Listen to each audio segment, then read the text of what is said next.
नमस्कार, आप देख रहे हैं भक्ति सरोवर, जहां हम जीवन के हर पहलू में छिपे ईश्वरीय संदेशों को समझने की कोशिश करते हैं। आज हम बात करेंगे एक ऐसे मार्ग की जो भक्ति के सबसे गहरे स्वरूप तक ले जाता है। क्या होगा अगर सच्ची भक्ति का रहस्य मंत्रों या पूजा पाठ में नहीं बल्कि निस्वार्थ सेवा में छिपा हो? ये वीडियो बताएगा कि कैसे सेवा केवल अच्छा कर्म नहीं बल्कि आत्मा को ईश्वर से जोड़ने वाला एक अद्भुत सेतु है। देने से मिलने का रहस्य, the paradox of receiving by giving. हम सब कुछ पाने की दौड़ में हैं, सफलता, आराम, सम्मान, फिर भी भीतर कहीं खालीपन महसूस होता है। लेकिन जब हम मेरे से हमारे की ओर बढ़ते हैं तो वही खालीपन शांति और संतोष में बदल जाता है। यही है निस्वार्थ सेवा का रहस्य। जब हम बिना स्वार्थ किसी के लिए कुछ करते हैं तो हमें वो मिलता है जो कोई वस्तु नहीं दे सकती, आंतरिक शांति और ईश्वरीय जुड़ाव। विज्ञान भी कहता है कि सेवा करने से मस्तिष्क में ऐसे रसायन बनते हैं जो हमें गहराई से जोड़ते हैं, प्रसन्न करते हैं और भीतर प्रेम जगाते हैं।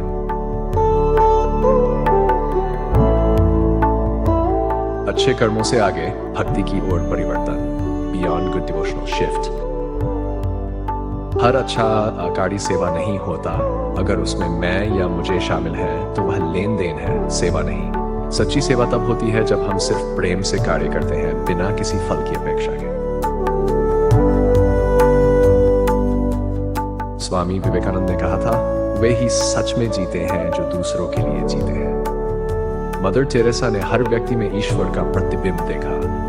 उनके लिए सेवा पूजा का सबसे जीवंत रूप थी। जब अहंकार मिटता है, हर कर्म, हर मुस्कान, हर मदद भक्ति बन जाती है। निस्वार्थ सेवा के व्यावहारिक रास्ते, प्रैक्टिकल pathways to selflessness। आप सोच रहे होंगे हम कहां से शुरू करें? सेवा के लिए बड़ा मंच नहीं चाहिए, बस बड़ा दिल चाहिए। कुछ सरल मार्ग अपनाइए, छोटी दयालुताएं, किसी की बात ध्यान से सुनिए, किसी को मुस्कान दीजिए। 2, समुदाय की सेवा, जरूरतमंद की मदद करें, पौधा लगाएं, सफाई में योगदान दें। कर्म को अर्पण बनाएं, हर दिन के काम को ईश्वर को समर्पित मानिए। सेवा का आकार नहीं, भावना मायने रखती है। हर निस्वार्थ कार्य में छिपा है भक्ति का बीज। सेवा का प्रभाव, व्यक्ति से समाज तक, रिपल एंड कलेक्टिव डिवोशन। जब एक व्यक्ति सच्चे मन से सेवा करता है तो उसका प्रभाव समाज में तरंगों की तरह फैलता है। एक छोटी सी मदद किसी और के जीवन में नई रोशनी जगा सकती है। धीरे धीरे ये भावना पूरे समुदाय में प्रेम और एकता का माहौल बनाती है। जब हम एक दूसरे की सेवा करते हैं, हम केवल इंसान की मदद नहीं कर रहे, बल्कि ईश्वर के कार्य में सहभागी बन रहे हैं। यही है सेवा का चमत्कार, जो व्यक्तिगत भक्ति को सामूहिक शक्ति में बदल देता है। सेवा और भक्ति की निरंतर यात्रा, sustaining a life long practice. सेवा कोई एक दिन की बात नहीं, ये एक आजीवन साधना है। इसे बनाए रखने के कुछ सरल उपाय हैं। प्रेरित रहें। सेवा का आनंद उसके परिणाम से नहीं, उसके भाव से आता है। सेवा तभी टिकेगी जब वह मन को प्रसन्न करे। नियत शुद्ध रखें, हर सुबह कहें, आज का दिन ईश्वर की सेवा के नाम। जब आप ऐसा करेंगे तो पाएंगे सेवा और भक्ति एक दूसरे का विस्तार है। जितनी सेवा बढ़ेगी उतनी ही भक्ति गहरी होगी।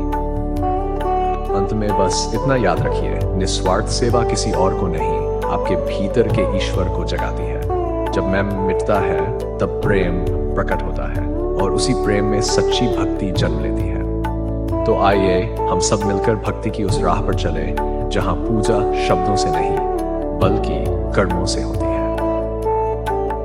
अगर यह संदेश आपके दिल को छू गया हो तो लाइक करें, शेयर करें और हमारे चैनल भक्ति सरोवर को सब्सक्राइब करें। यहाँ हर सप्ताह हम आपके लिए लाते हैं भक्ति, ज्ञान और जीवन को बदल देने वाली कहानियां। स्वयं को पाने का सबसे अच्छा तरीका है दूसरों की सेवा में खो जाना। महात्मा गांधी।